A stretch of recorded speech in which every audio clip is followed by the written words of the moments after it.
The morning of February 14th, 1922, began like any other in Helsinki.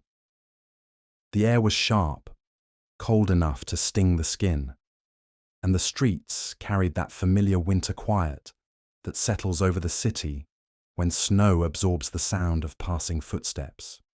People hurried along Runebergen Katu with collars pulled high, thinking about work, breakfast, and the ordinary rhythm of a Finnish Monday. No one imagined that within minutes a single gunshot would tear through the calm and shake the foundations of the young Republic of Finland. Heikki Ritavuori, Finland's Minister of the Interior, stepped outside his apartment building, dressed neatly for a day of political meetings. He was a man known for calmness and principle, not excess, not drama. His work was heavy with the responsibility of holding together a nation still healing from the civil war that had ended only 5 years earlier. Finland was independent, but fragile. Divided political camps still glared at one another from opposite sides of memory. Parliament knew the tension well. So did Ritavuori. He had spent the past years pushing for justice reforms, minority protections, and measures to stop political extremism from growing inside the new nation. Many admired him for it. Others blamed him for the same. As he stepped through the doorway and onto the street, a man stood waiting across the road. Witnesses later described him as jittery, pale, gripping something inside his coat with a strange stiffness. Ritavuori barely had time to register the motion before the man raised a pistol and fired once. The shot cracked through the winter air like a whip, echoing off stone buildings in a way that made people freeze in place. Ritavuori fell immediately. Snowflakes drifted around him as if time had slowed, even as the attacker fled up the street, disappearing into the maze of alleys before the nearby police patrol could react. Inside homes and cafes, phones began to ring. Word travelled fast. A minister had been shot. A political figure had been attacked in broad daylight. Rumours spread in every direction, some frantic, some deliberate, some meant to inflame. Within an hour, the unsettling truth reached the newspapers. This was not random. This was not a robbery. Finland had witnessed the first political assassination in its independent history. The shock of the event rippled through every corner of society. People gathered in small groups on street corners or whispered on trams, trying to understand how something like this could happen in a country still trying to define itself. For many, the shooting triggered memories they wanted to forget. The Civil War was still recent enough that families could recall the gunfire and turmoil. There had been fear that political hatred might rise again, fear that the lines between left and right might harden into violence. This single gunshot seemed to confirm those worries Finland was supposed to be stabilizing. Yet the echoes of old divisions had suddenly returned, louder than anyone expected. Doctors struggled to save Ritavuori's life at the hospital, but the wound was too severe. By evening, the announcement came. Heikki Ritavuori was dead. The nation felt the floor shift beneath it. A democratic official had been killed not during war, not in secret, but openly on a city street, at a time when Finland desperately needed unity, public grief mixed with outrage.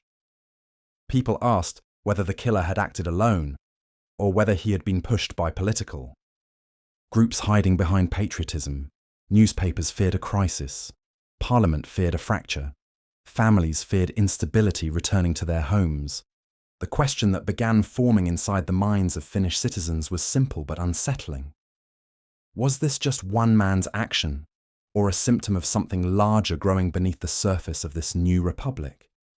It was a question that would soon lead investigators, journalists, and politicians down a path revealing forces far more organized and darker than a single gunman on a winter morning. And the deeper they searched, the more it became clear that the foundations of Finnish democracy were being tested in ways no one had anticipated. In the hours after the assassination, the Helsinki police began piecing together the identity of the man who had pulled the trigger. It did not take long. The shooter was quickly identified as Ernst Tandefelt, a 48-year-old man from a well-known noble family, someone whose life had drifted into instability and resentment after years of personal failures. He was not known as a hardened criminal, nor as a man of strong political standing. Instead, he existed on the edges of nationalist circles, listening more than participating, absorbing the heated language used by certain groups who believed Finland was being weakened from within. Tandefelt had grown convinced that the country was under threat, and in his mind, Ritavuori had become the symbol of everything he feared. When police apprehended him, he confessed almost immediately. He insisted that he had acted alone and that he had shot Ritavuori to save Finland from what he believed was treasonous leadership. His tone was calm, almost rehearsed, as though he expected praise rather than condemnation. Investigators found this unsettling. Alone or not, the assassination carried a political weight far beyond the mind of a confused shooter. The question was no longer who had fired the gun, it was who had loaded it with ideas. Ritavuori had become a target long before the winter morning on Runeberg in Katu. As Minister of the Interior, he had pushed for policies that angered radical nationalist circles. He supported protecting civil rights and reducing the influence of extremist paramilitaries. He had been one of the strongest voices advocating justice for actions committed during the Civil War, believing that democracy would only survive if the country stepped away from revenge and embraced equal treatment under the law. But to certain groups, especially those aligned with the far right of the time, these efforts were interpreted not as fairness, but as weakness. Newspapers sympathetic to nationalist causes began painting Ritavuori as dangerous, even foreign-minded, someone who threatened the purity and security of the Finnish nation. Week after week, they published articles that twisted his policies into sinister intentions. For readers like Tandefelt, these stories did not merely inform, they inflamed. It soon became clear that this media campaign had not been accidental. Some newspapers deliberately intensified fear by suggesting Finland was on the brink of collapse, claiming the government had been infiltrated by enemies who wanted to destroy the country from the inside. Ritavuori's name appeared repeatedly in these narratives. They accused him of undermining the army, weakening patriotism, and supporting foreign powers. All without credible evidence, Ritavuori read these attacks with frustration, but remained publicly calm, believing that democracy required tolerance even toward voices that distorted the truth. What he could not know was how deeply these distortions had sunk into the minds of emotionally vulnerable individuals. The police investigation soon uncovered correspondences, meetings, and ideological connections that suggested the assassination had roots deeper than one man's disturbed thinking. While Tandefelt continued to insist he had acted alone, hints began to surface that he had been encouraged by others, that the idea had been planted and nurtured by people who understood the power of suggestion, yet remained careful not to leave direct fingerprints. Several influential nationalists denied involvement, but their earlier public rhetoric told a different story. They had created an atmosphere where someone like Tandefelt could believe he was performing a patriotic duty. Parliament reacted with concern, not only because a minister had been murdered, but because the forces shaping the nation's young democracy suddenly seemed unstable and unpredictable. If political violence could emerge from propaganda and fear, what else might follow? Finland had fought so hard to step out of the shadow of internal conflict, and many wondered whether this incident was the beginning of a return to that darkness. Families who still remembered the pain of 1918 felt a familiar chill as newspapers filled their pages with updates on the investigation. As the public searched for answers, one question echoed in both private conversations and parliamentary debates. If propaganda could drive a man to murder a government minister, What did that mean for the future of a democracy still finding its footing?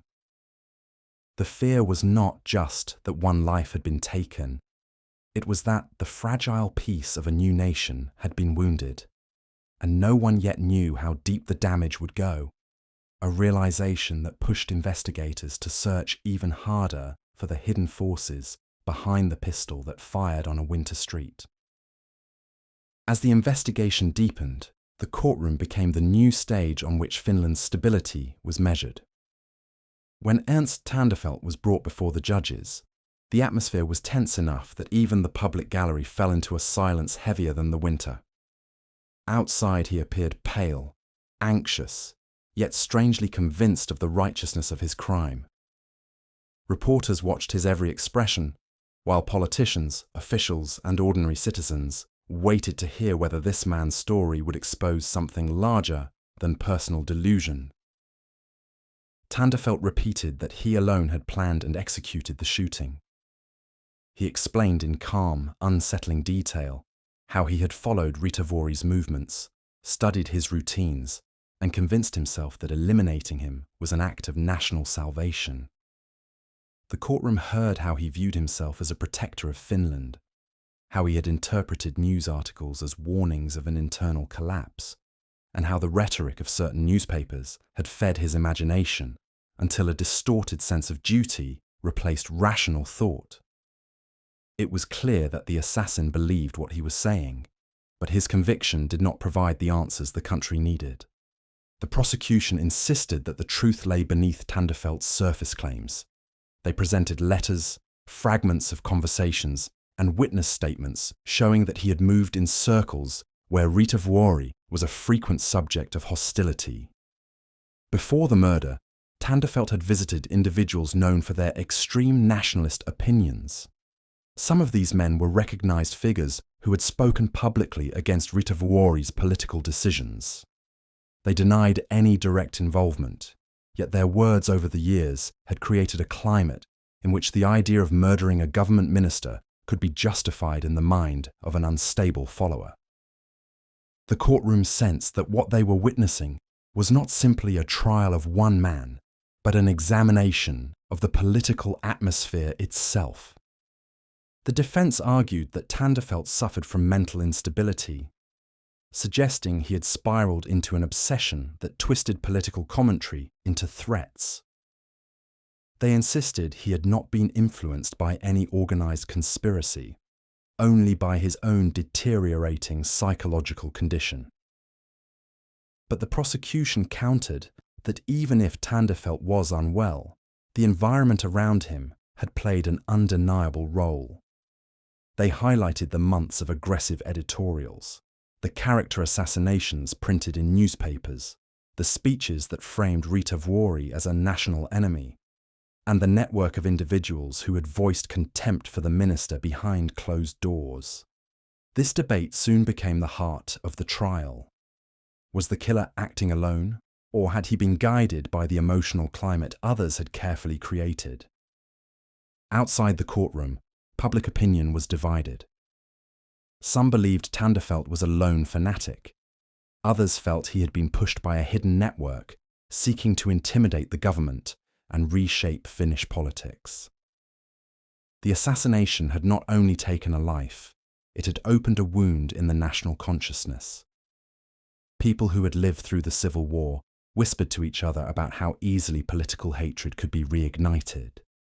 Many feared that democracy was far more fragile than they wanted to believe. Shops, workplaces, and tram stops became places of anxious conversation as the trial continued day after day. When the verdict finally came, it acknowledged both the personal and the political. Tandefelt was found guilty, but the court also recognized that the climate surrounding him had played a role in shaping his actions. The judgment stopped short of labeling the murder a coordinated conspiracy, yet it clearly stated that the social and ideological environment had contributed to the crime. This conclusion did little to settle the public's nerves. Instead, it raised a disturbing question. If a minister could be portrayed as an enemy of the nation, until someone was driven to kill him. How could Finland protect itself from future violence, born out of false narratives? In the months that followed, the trial sparked a national introspection that reached beyond legal arguments. People began questioning the power of the press, the responsibility of politicians, and the ease with which fear could be weaponized. The assassination had left a crack in the surface of Finnish democracy, and through that crack, people could see the ghost of old divisions returning, a reminder that the peace they had built since independence was still young and still vulnerable to the influence of voices willing to twist patriotism into justification for deadly actions. In the aftermath of the trial, the political landscape of Finland entered a period of intense reflection. The murder of Heikki Ritavuori had exposed tensions that many leaders preferred to believe were fading. Now they were impossible to ignore. Inside Parliament, members spoke more cautiously, aware that words carried consequences far beyond debate rooms. Some representatives demanded stronger laws against extremist groups, while others argued that too much restriction would endanger free expression in a country still shaping its democratic principles. Every discussion felt heavier than before, as if each exchange carried the weight of preventing another tragedy. Prime Minister Juho Väinölä struggled to stabilize his government in the weeks after Ritavuori's death. Ministers met late into the night, trying to make sense of how far radicalization had spread and what mechanisms of the state had failed to foresee the threat. They inspected police reports, press archives, and correspondence that linked political rhetoric to growing hostility on the streets. Väinölä knew that if Finland did not respond decisively, the young republic might lose the fragile trust it had begun to build among its citizens. Yet he also knew that reacting too harshly risked pushing the public toward further polarization. The role of the press quickly became one of the most scrutinized subjects in the country. Journalists debated their own responsibility, some defensively, others with genuine concern. The newspapers that had published harsh attacks against Ritavuori refused to accept blame. They argued they had only expressed political opinions and protected national interests. Critics countered that their words had gone far beyond criticism and had instead encouraged hatred toward a man who had no chance to defend himself. The public found itself caught between respect for a free press and fear of how easily misinformation or exaggerated rhetoric could ignite violence. Families across Finland followed these debates with a sense of unease. The memory of the 1918 Civil War was never far away. Many households still carried personal stories of division, loss, and betrayal. Some had lost relatives in the conflict, others had seen their neighbours take opposing sides, and all remembered how quickly ordinary disagreements had turned into armed confrontation. The assassination of Ritavuori touched that old wound, reminding people that peace was not guaranteed by time alone. The sense of unity Finland was trying to cultivate could still be disrupted if political extremes succeeded in pulling the nation apart again. Communities began organizing public discussions to calm emotions and encourage dialogue. Churches held gatherings where citizens could voice their fears and frustrations without being dismissed. Teachers in schools talked with students about democracy, responsibility, and the dangers of dehumanizing political opponents. These conversations were not always comfortable, but they were necessary. Finland had learned from the Civil War that silence could be dangerous, that unspoken tensions could grow unchecked until they erupted. The assassination made this lesson painfully relevant again. In this environment, Ritavuori's legacy began to change. During his life, he had been a controversial figure to some, but after his death, he came to symbolize the principles of fairness and moderation that Finland needed to protect. People who had once criticized him began to acknowledge the importance of his work and the courage he had shown in defending democratic values, even when it made him a target. His death reminded the country that progress required patience, and that hatred often grows fastest where people choose to stop listening to each other. The shock of losing him became a turning point in how Finns viewed the responsibilities of citizenship. The government took subtle but meaningful steps to reduce the influence of extremist rhetoric. Certain publications faced increased scrutiny when they crossed the line from political commentary to character attacks. Politicians learned to consider their words more carefully, aware that public trust was fragile and that recklessness could be interpreted as permission for dangerous actions.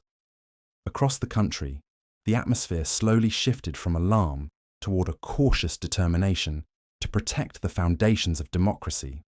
Citizens demanded accountability not only from leaders, but from themselves, recognizing that a stable society required participation, awareness, and empathy. Even as the immediate crisis lessened, Finns continued to ask themselves a difficult question. If one assassination had shaken the nation so deeply, what would it take to ensure that nothing like this ever happened again? That question did not have a simple answer, but it pushed Finland into a new phase of political maturity, one where the lessons of the past were finally being confronted and where the commitment to safeguarding democracy had become not just a theory, but a responsibility shared by everyone. In the years that followed, historians and scholars began studying Ritavuori's assassination with increasing depth. What they found was not simply the story of a single crime, but a reflection of the political climate of early independent Finland. The country had gained sovereignty in 1917, but the scars left by the Civil War in 1918 had never fully healed. Beneath the surface of daily life, memories of division still lived quietly in the minds of many citizens. Families had hidden loyalties. Communities had unspoken histories. Some regions leaned left, others right, and even though the nation functioned under a democratic structure, these early tensions lingered like shadows in familiar rooms. Ritavuori understood these tensions well. He believed that a strong democracy required fairness for both winners and losers, for both red and white families, for everyone who wanted to build a shared future. His policies often aimed at closing the gaps the Civil War had opened. That commitment made him a target for those who felt the wounds of 1918 should be preserved, not healed. To some, granting rights or equal treatment to former Reds felt like betrayal. To Ritavuori, it was the only path to lasting unity. His assassination revealed how deeply these disagreements still affected the development of the Finnish state. Over time, the case of Ernst Tandefelt was reviewed repeatedly by legal scholars, psychologists, and political historians. Many noted that he had not been a simple fanatic acting without influence. Instead, he became an example of how public narratives, political propaganda, and personal instability can merge into something deadly. Finland learned from the case that political violence does not always begin with weapons. Often, it begins with words that isolate, inflame, or distort. In the early 1920s, these words circulated freely in some circles, shaping fear and suspicion until someone like Tandefelt believed he was justified in pulling the trigger. The assassination also forced Finland to strengthen its institutions. The police began modernizing their methods, learning to monitor extremist activity with more precision. Lawmakers debated reforms that would create clearer boundaries around political rhetoric while still protecting freedom of expression. Judges and prosecutors examined how the law should respond when public discourse turned dangerous. These efforts did not change Finland overnight, but they played an important role in shaping the firm democratic culture the country is known for today. People began to understand that democracy is not only built on laws, but on the collective choice to uphold certain values even when they are tested. Ritavuori's memory became a symbol of the cost of public service in a nation still defining itself. His colleagues remembered him as a man who believed that reconciliation was possible. Even when it was unpopular, he saw his work as part of a larger project to build a fair, stable, and modern Finland. In this sense, his assassination did not silence his ideals. Instead, it amplified them. The tragedy reminded the public that the most dangerous threats to democracy are sometimes quiet growing slowly in the spaces where mistrust and resentment are allowed to expand unchecked. The more people revisited his speeches and writings, the more they understood how forward-looking they had been. By the late 1920s and 1930s, Finland had begun moving toward a more balanced political centre. Radical movements lost influence. Public trust in democratic processes grew stronger. Newspapers that once relied on inflammatory rhetoric became more cautious about how they framed political disagreements. The assassination had shown how fragile national unity could be when fear and exaggeration were allowed to shape public perception. The society that emerged in the years after Ritavuori's death was more aware of the importance of guiding disagreement toward conversation rather than hostility. Despite these improvements, the memory of that February morning in 1922 never disappeared from Finland's historical consciousness. It lingered as a reminder of how close the country had come to slipping back into conflict. Students learned about it in schools, researchers returned to it in journals, and families mentioned it when discussing the turbulence of the early republic. It stood out as the moment when Finland realized that democracy, once won, must be defended not only against external enemies, but also against the internal pressures that threatened to twist patriotism into violence. A realization that would carry into the decades to come as Finland continued developing the stability that defines it today. As Finland moved further from the turbulent years of the 1920s, the assassination of Heikki Ritavuori gradually shifted from a painful current event into a subject of national memory, yet it never became distant enough to lose its meaning. Politicians, scholars, and ordinary citizens continued to revisit the story because it captured something essential about the challenges of building a democracy from scratch. Every independent nation faces growing pains, but Finland's were unusually sharp. The republic had emerged from one empire, survived a civil war, and was now learning what it meant to govern through debate rather than force. Ritavuori's death remained a warning of what could happen when democratic values were taken for granted. Through the decades, the event became a reference point in political discussions. Whenever tensions rose, people recalled how dangerous it had been when rhetoric outpaced responsibility. Leaders cited the assassination when urging caution, reminding the public that society must remain vigilant against those who twist political disagreement into hostility. Newspapers revisited the case to illustrate the consequences of irresponsible journalism or unchecked propaganda. In this way, the memory of Ritavuori became part of a broader Finnish understanding of how delicate democratic stability can be, especially in small nations whose identity is still evolving. Finland's independence, still young in the 1920s, matured through difficult experiences that tested its political system. The assassination was one of those tests, and in facing it, the country learned how to respond to internal threats without abandoning the rule of law. Rather than resort to repression, Finland chose investigation, legal accountability, and public dialogue. This approach shaped the character of the Finnish state in the decades that followed. It helped establish the expectation that political conflicts should be resolved through institutions rather than intimidation, a principle that would later guide Finland through far greater pressures during the Second World War and the Cold War. Over time, Ritavuori's legacy became intertwined with Finland's broader path toward political stability. His belief in fairness, reconciliation, and democratic responsibility became easier to appreciate once the passions of his era had cooled. Schools began teaching his story not just as a historical tragedy, but as an example of the costs and responsibilities that come with democracy. Students learned how fragile freedom can be, how quickly distrust can grow, and how important it is to protect institutions that safeguard public life. Teachers emphasized that the right to disagree must never overshadow the responsibility to maintain respect for the system that makes disagreement possible.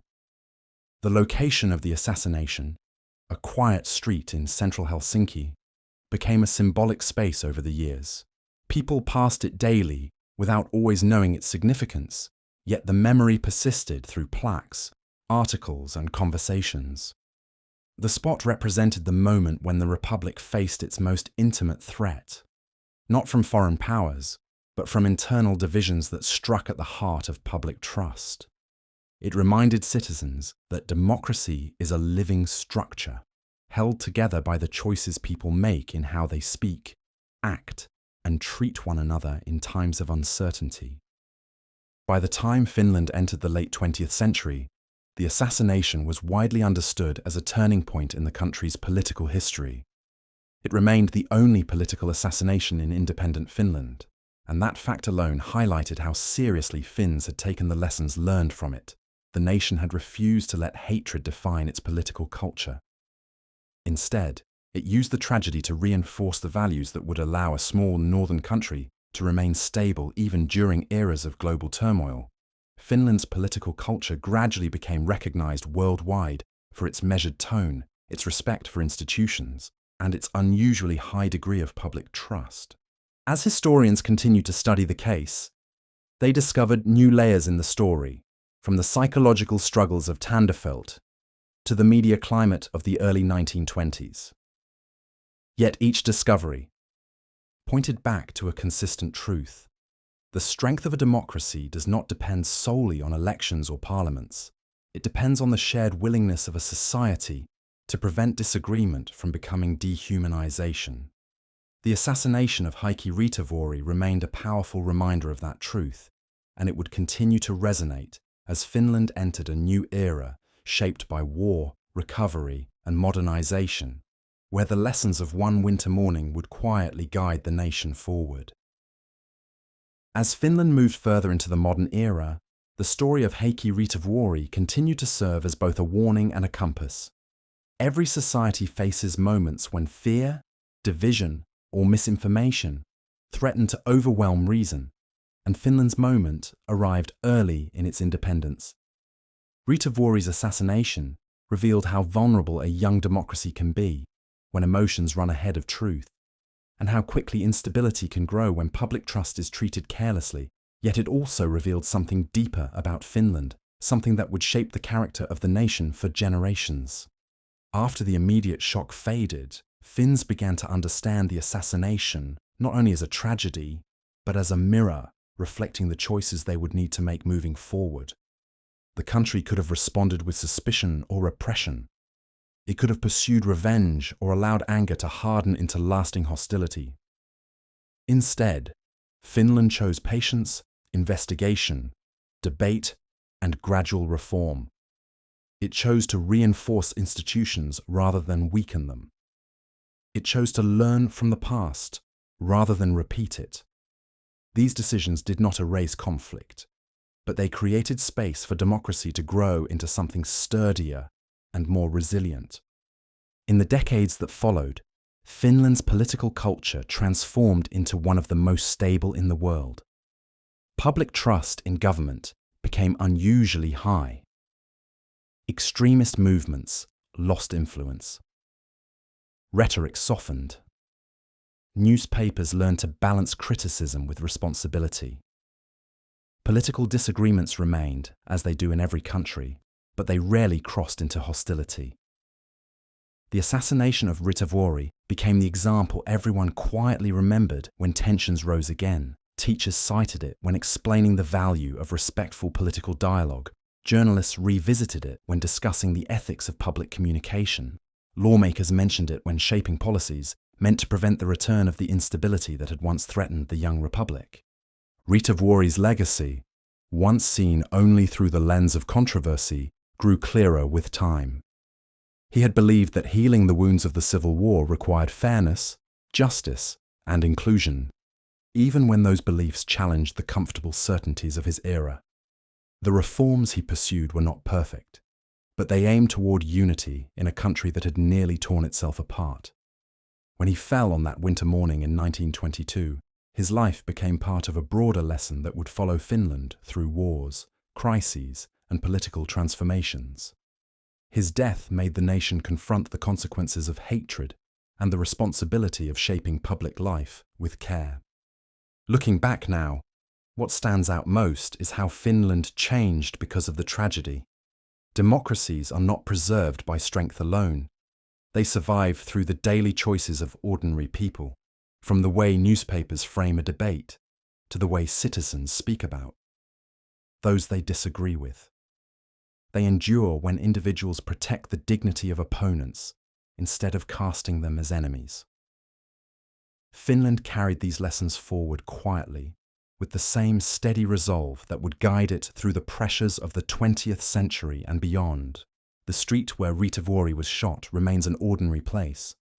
People walk past it without noticing, heading to school, to work, to the market, thinking about their own lives and worries. Yet beneath that everyday surface lies a reminder of how deeply one moment can shape a nation. A single decision, a single act of violence, tested Finland's commitment to democracy at a time when its future was still uncertain. The country responded not with collapse, but with reflection and renewal. That choice became one of the foundations on which modern Finland stands. In the end, Ritavuori's story is not only about what was lost, but what was protected. By confronting the forces that led to his death, Finland strengthened the values he had fought for. His assassination marked a turning point when the nation realized that its future would depend on the courage to choose restraint over hatred and dialogue over division. It is a story of how a fragile republic met a moment of darkness and refused to be broken by it. A reminder that the stability Finland enjoys today was not inherited effortlessly, but earned through painful experience and the quiet determination to do better. As the years have passed, the memory of that winter morning has softened, but its message has not. Finland learned early that democracy is not guaranteed by time or tradition. It is protected by vigilance, responsibility, and the willingness to face uncomfortable truths. And so, when people speak of the foundations of Finnish stability, they often return, consciously or not, to the lesson carried by the life and death of Heikki Ritavuori, the minister whose final moments on a cold street in Helsinki helped shape the moral compass of a nation that was still learning how to stand.